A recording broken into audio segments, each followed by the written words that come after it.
Dans cette vidéo, on va apprendre une méthode pour calculer le résidu d'une fonction holomorphe sur une boule privée d'un point. Il faut se rappeler d'abord que le résidu, c'est l'un des coefficients de la série de Laurent au voisinage du point. Donc comment on calcule un coefficient de la série de Laurent? Il faut d'abord se rappeler en fait comment on calcule les coefficients d'une série entière.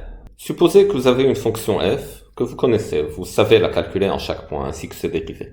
Et vous savez aussi que f est la somme d'une série entière. Une série entière centrée en 0.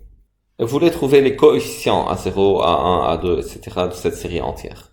Donc comment vous trouvez déjà A0? On peut constater facilement que A0 c'est f de 0, parce que si je remplace x par 0, alors tout ça sera nul et j'aurai que f de 0 est égal à A0. Et comment je trouve A1? A1 c'est ce terme-là. Alors je dérive une fois et puis je remplace en 0. Quand je dérive une fois, le terme A0 disparaît. A1x devient A1. A2x2 devient 2A2x. Et ainsi de suite, tous les termes qui restent contiennent un x. Et donc quand je remplace maintenant x par 0, il ne reste que A1. Maintenant, comment je calcule le terme A2? Je dérive deux fois ma fonction f. Donc je calcule f seconde de x d'abord. Puis je remplace x par 0. Donc quand je calcule f seconde de x, ces termes-là disparaissent dans la dérivation.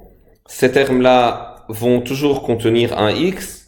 Et quand je remplace x par 0, ils vont aussi disparaître. Et il me reste que 2 fois A2. f seconde de 0, c'est égal 2 fois A2. Et donc A2, c'est égal 1 demi f seconde de 0. Et ainsi de suite. Quand je calcule le terme AN, je dérive n fois. Tout ce qui est là va disparaître dans la dérivation et tout ce qui vient après va toujours contenir un x dans la dérivation. Et quand je remplace x par 0, il n'y aura que ce terme-là qui va contribuer. Mais ce terme-là dérivé n fois, ça donne n factoriel fois an. Et ça, quand on remplace x par 0, ça doit être égal à f d'ordre n en 0. Et donc le terme an, c'est égal à la dérivée d'ordre n en 0 divisé par n factoriel. C'est juste comme ça qu'on retrouve en fait les coefficients de la formule de Taylor. Maintenant, comment je peux faire pour calculer les coefficients d'une série de Laurent? Ce qui m'intéresse en fait, c'est le coefficient a indice moins 1. Pas les autres coefficients. Parce que c'est lui qui apparaît dans le théorème des résidus et qui va me permettre de calculer des intégrales. Donc comment je le calcule? Supposons d'abord, premier cas, que A est un pôle simple et F admet un développement en série de Laurent au voisinage de A, centré en A. Donc un développement de cette forme-là. Donc A-1 dans ce cas, c'est égal à quoi? La première chose que je fais, je multiplie F de Z par Z moins A, et donc la singularité disparaît, et puis je remplace Z par A. Donc multiplier F de Z par Z moins A et remplacer Z par A. Le problème, c'est aussi qu'il faut, avant de remplacer Z par A, faire essentiellement des simplifications. Mais F n'est pas donné sous une forme où on peut simplifier. F de Z n'est pas donné sous forme d'une fraction rationnelle où j'ai un Z moins A dans le dénominateur et quand je multiplie par Z moins A, je peux simplifier et puis remplacer Z par A. F peut être une fonction, par exemple, fonction sinus ou exponentielle ou quelque chose comme ça. C'est pas clair comment je fais la simplification. En effet, remplacer Z par A après simplification revient à calculer la limite lorsque Z tend vers A de Z moins A F de Z. Donc c'est simple. Vous savez que F de Z s'écrit sous cette forme-là, mais vous ne connaissez pas les coefficients AI, vous voulez trouver A indice moins 1. Vous multipliez F par Z moins A, ça va donner quelque chose sous forme de A moins 1 plus A0, Z moins A, plus A1, Z moins A au carré, etc. Et puis, si vous remplacez Z par A, vous aurez le coefficient A-1 que vous cherchez.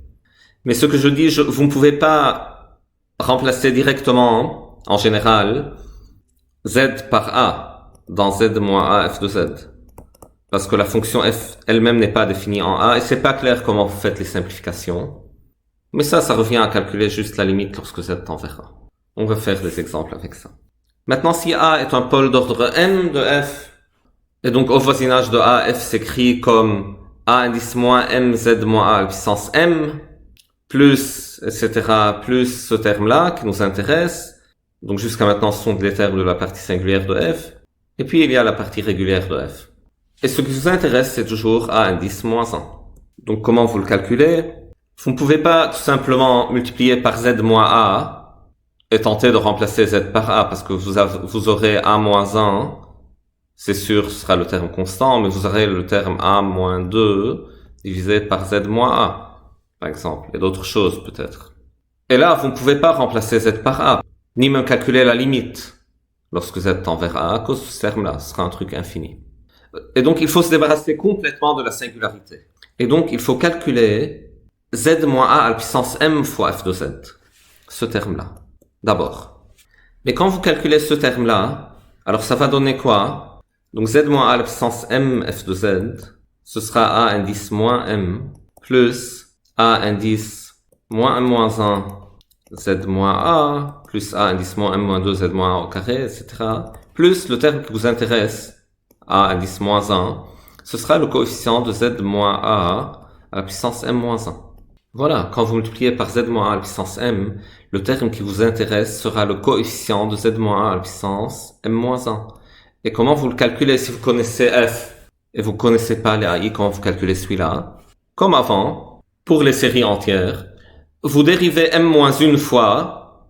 Quand vous dérivez M moins une fois, ce terme-là, ça va donner M moins 1 factoriel fois A indice moins 1. Tous les termes ici vont disparaître dans la dérivation, parce que ce sont des polynômes de degré strictement plus petit que M moins 1. Et tous les termes qui viennent après, ils vont garder un facteur de Z moins A.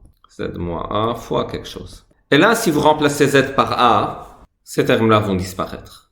Et si vous pouvez en effet multiplier par Z moins A à la puissance M, faire les simplifications pour se débarrasser de Z moins A à la puissance K au dénominateur, et puis remplacer Z par A, vous allez avoir que M moins 1 factoriel fois A moins 1, c'est la même chose que la dérivée d'ordre M moins 1 de Z moins A à la puissance M F de Z au point A. Mais en général, la forme que vous avez de la fonction F est une forme qui ne vous permet pas de faire des simplifications pour se débarrasser de Z moins A à la puissance M dans le dénominateur.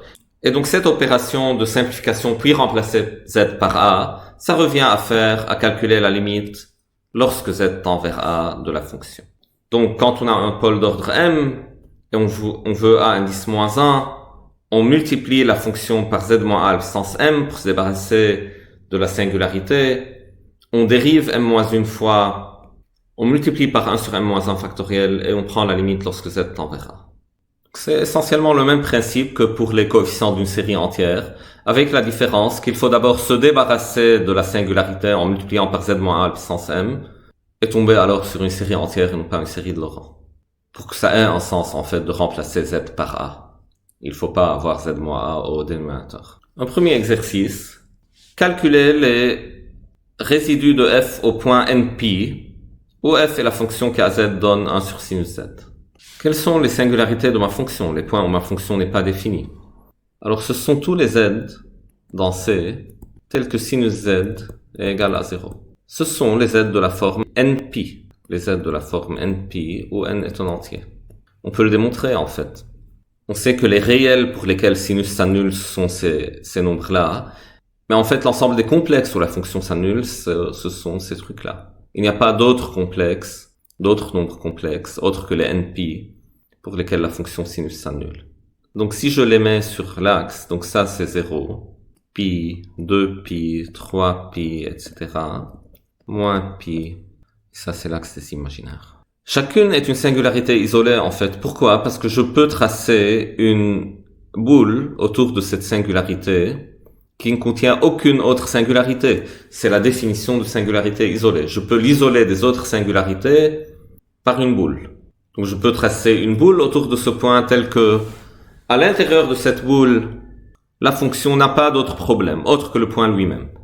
Et maintenant je regarde cette boule-là. La fonction f est définie sur la boule privée du point, et donc d'après un théorème, elle admet un développement en série de Laurent sur cette boule-là, et donc je peux parler de résidus. Pour parler de résidus, il faut avoir une série de Laurent. C'est un fait général. Au voisinage d'une singularité isolée, f admet un résidu. C'est toujours le cas. Maintenant, ce qui m'intéresse, c'est comment je calcule ces résidus-là. On a vu dans le résultat précédent, il faut déjà savoir l'ordre de ces pôles qu'on considère, l'ordre de ces singularités. Une façon de faire ça alors, je sais que sinus s'annule au point NP, mais la dérivée n'est pas nulle. Donc NP c'est un zéro simple de sinus, donc sinus Z, je peux l'écrire Z moins NP, multiplié par quelque chose qui ne s'annule pas en NP. Quelque chose, un G de Z, qui ne s'annule pas au point NP.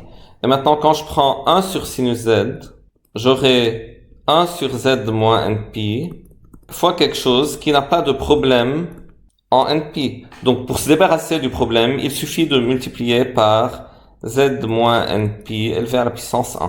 Et donc, NP, c'est un pôle d'ordre 1. On est en train de dire, si Z0 est un zéro simple d'une fonction, H, alors c'est un pôle simple de 1 sur H. Et pour montrer que c'est un zéro simple de H, c'est facile. En fait, vous calculez la dérivée. Elle doit être non nulle. Et maintenant, on sait que c'est un pôle d'ordre 1. NP est un pôle d'ordre 1 de F pour tout N.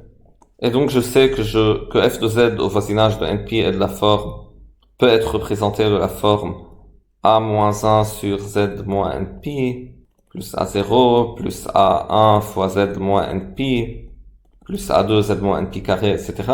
Ce qui m'intéresse, c'est le terme A indice moins 1. Donc, ce que je fais, je multiplie F par Z moins NP et je prends la limite lorsque Z tend vers NP. Je multiplie alors ma fonction F par Z moins NP. J'obtiens ça. Et là, ce n'est pas clair comment je peux faire des simplifications. En fait, je ne peux pas simplifier directement. Donc, ce que je fais, je calcule la limite lorsque Z tend vers NP de ça.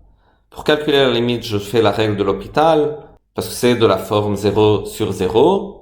Donc, je dérive en haut Z moins NP par rapport à Z, ça donne 1. Je dérive en bas, ça donne cosinus Z. Et là, je me suis débarrassé de la singularité. Je peux remplacer maintenant Z par NP. Et donc, la réponse sera 1 sur cosinus NP. Donc, 1 sur moins 1 à la puissance N. Donc, c'est moins 1 à la puissance N. Donc, pour les N pairs, le résidu est 1. 0, 2pi, 4pi, moins 2pi, etc. Et pour les N impairs, le résidu est moins 1.